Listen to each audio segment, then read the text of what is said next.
ఒకే smart phone, ఇద్దరమ్మాయిలు, 2 జీవితాలు.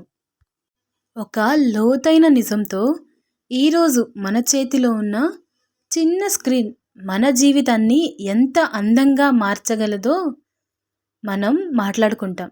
కానీ అదే స్క్రీన్ మన జీవితాన్ని ఎంత క్రూరంగా చీకట్లోకి తోసేయగలదో మాత్రం ఎవ్వరూ ముందుగా ఆలోచించరు. స్మార్ట్ ఫోన్ అనేది కేవలం ఒక పరికరం మాత్రమే కాదు. అది మన ఆలోచనలకు ఒక దారి, మన కోరికలకు ఒక ద్వారం, మన తప్పులకు ఒక అద్దం కూడా. ఈ కథ అదే ఫోన్ చేతిలో పెట్టుకొని ఒక అమ్మాయి జీవితాన్ని నాశనం చేసుకున్న కథ. మరో అమ్మాయి అదే ఫోన్తో తన జీవితాన్ని నిలబెట్టుకున్న కథ. ముందుగా కావ్య అమాయకత్వం నుంచి అంధకారం వరకు వెళ్ళిపోయింది. కావ్య పుట్టింది ఒక చిన్న ఊరిలో. అక్కడ అమ్మాయిల కలలు పెద్దగా ఉండవు, కానీ వాళ్ళ మనసులు మాత్రం చాలా సున్నితంగా ఉంటాయి. తండ్రి ప్రతిరోజు కష్టపడి పని చేసి ఇంటికి వచ్చేవాడు. తల్లి ఇంటి పనులతో, పిల్లల భవిష్యత్తు ఆలోచనలతో అలసిపోయేది. అలాంటి ఇంట్లో పెరిగిన కావ్య ఎప్పుడూ ఎక్కువగా అడగలేదు. కానీ కాలం మారే కొద్దీ ఆమె మనసులో ఒక కోరిక మెల్లగా పెరిగింది. స్కూల్లో స్నేహితుల చేతిలో ఉన్న ఫోన్లు, వాళ్ళు చెప్పే సోషల్ మీడియా కథలు, వాళ్ళు నవ్వుతూ చూపించే రీల్స్ అన్నీ కావ్యకు కొత్త ప్రపంచంలా అనిపించాయి. ఒకరోజు భయంతో, సంకోచంతో, నాన్న, నాకు కూడా ఒక స్మార్ట్ ఫోన్ కావాలి అని అడిగింది. ఆ మాట విన్న నాన్నకు ఆ కోరిక ప్రమాదంలా అనిపించలేదు.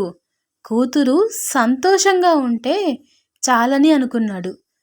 తన ఆర్థిక పరిస్థితి గుర్తొచ్చిన ఆ కళ్ళల్లో కనిపించిన ఆనందం ముందు అన్ని ఆలోచనలు ఓడిపోయాయి. అప్పులు చేసి బాధలు మోసుకొని చివరికి ఒక్క స్మార్ట్ ఫోన్ కొనిచ్చాడు. ఆ రోజు కావ్య ఆనందానికి అవధులు లేకుండా పోయింది. కానీ ఆ నవ్వు వెనుక దాగి ఉన్న ప్రమాదాన్ని ఎవ్వరూ గుర్తించలేదు. ఫోన్ వచ్చిన తర్వాత మారిన ప్రపంచం తనకి కొత్తగా అనిపించింది. ఫోన్ వచ్చిన మొదటి రోజుల్లో కావ్య చాలా సంతోషంగా ఉండేది. పాటలు వింటూ, వీడియోలు చూస్తూ ఇది నా ప్రపంచం అని అనుకుంటూ నవ్వేది. ఫోన్ చూస్తూ తినేది, ఫోన్ చూస్తూనే చదివేది. అమ్మ ఏమైనా పని చెప్పినా కానీ ఫోన్ చేతిలోనే ఉంచుకునేది. ఒక్క క్షణం కూడా ఫోన్ వదిలిపెట్టేదే కాదు. కానీ మెల్లగా సోషల్ మీడియా ఆమె జీవితంలోకి అడుగు పెట్టేసింది. తెలియని పేర్లు, తెలియని ముఖాలు, అతి తేలికగా మొదలైన హాయ్ అనే మెసేజ్లు ఆమె మనసులో ఒక విచిత్రమైన ఆనందాన్ని కలిగించాయి. ఇంట్లో ఎప్పుడూ పొగడ్తలు లేవు, ఎప్పుడూ ప్రేమ మాటలు లేవు. కానీ వాళ్ళు నా మీద ప్రేమ చూపించినా ఇక్కడ దొరికే ప్రేమ ఏదో కొత్తగా అనిపించింది.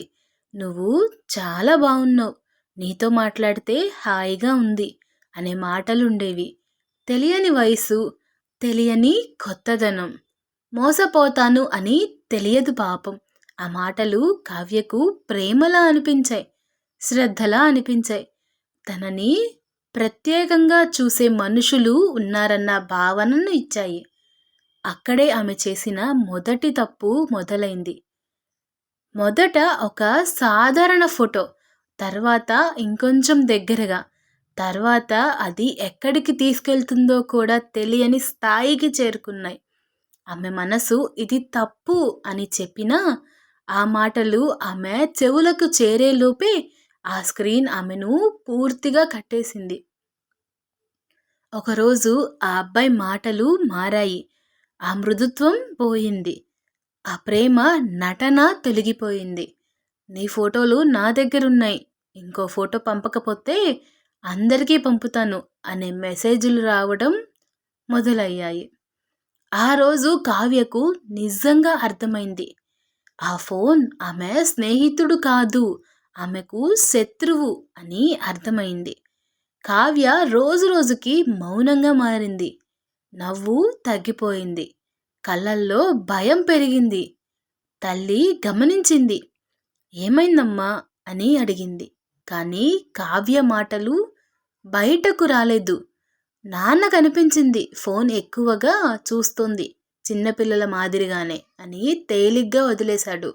కానీ ఆ రాత్రి ఇల్లు నిద్రపోయిన తర్వాత కావ్య ఒంటరిగా కూర్చొని ఆ ఫోన్ స్క్రీన్ చూస్తూ ఏడ్చింది.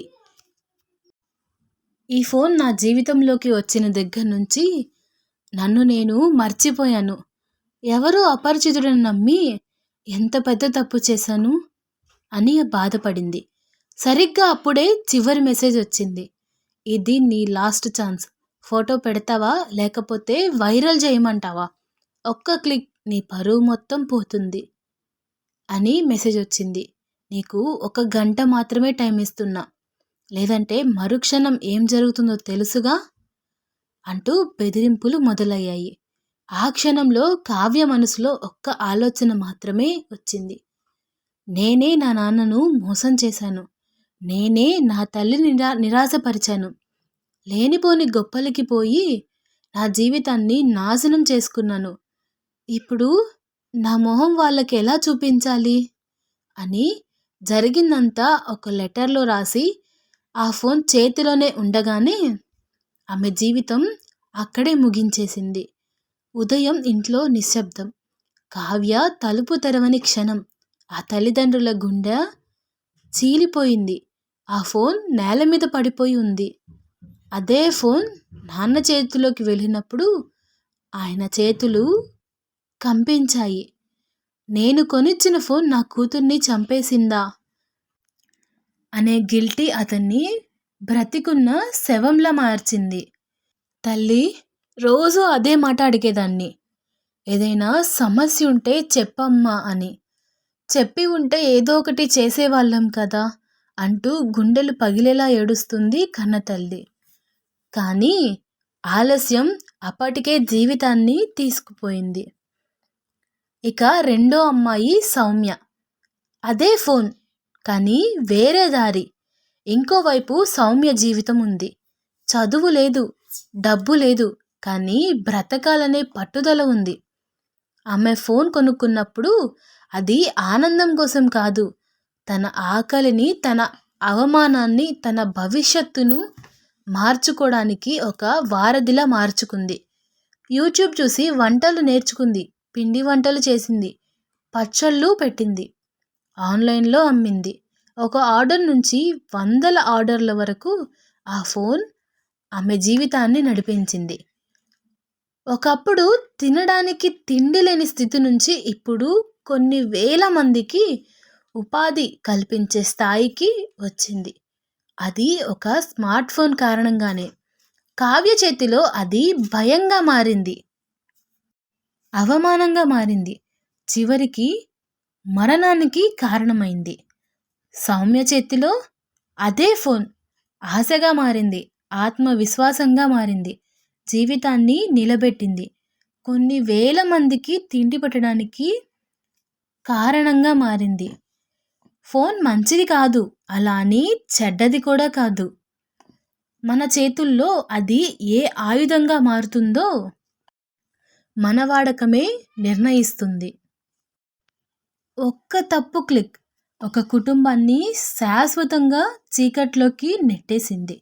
ఒక సరైన క్లిక్ ఒక జీవితాన్ని వెలుగులోకి తీసుకెళ్తుంది. ఎంచుకునే హక్కు మీ చేతుల్లోనే ఉంది. అది సరైన మార్గంలో ఉండాలా లేక తప్పుడు మార్గంలో ఉండాలా అని. ఈ కథ కేవలం ఒక స్టోరీ కాదు, ఇది ప్రతి తల్లిదండ్రికి, ప్రతి అమ్మాయికి ఒక హెచ్చరిక లాంటిది. మీ చుట్టూ ఉన్న కావ్యను కాపాడాలి అనుకుంటే మీ ఒక్క షేర్తో ఇది సాధ్యమవుతుంది. తప్పకుండా ఈ వీడియోని షేర్ చేయండి. థ్యాంక్ యూ ఫర్ మీ అభిప్రాయాన్ని కామెంట్లో చెప్పండి. ఏదైనా తప్పులు ఉన్నా కానీ కామెంట్లో రాయండి. అలాగే బ్యాడ్ కామెంట్స్ పెట్టకండి. మేము కొత్తగా ఛానల్ స్టార్ట్ చేసాము. ఇది ఏ వాయిస్ కాదు కదండి, టెక్స్ట్ ఇవ్వగానే వాయిస్ చెప్పడానికి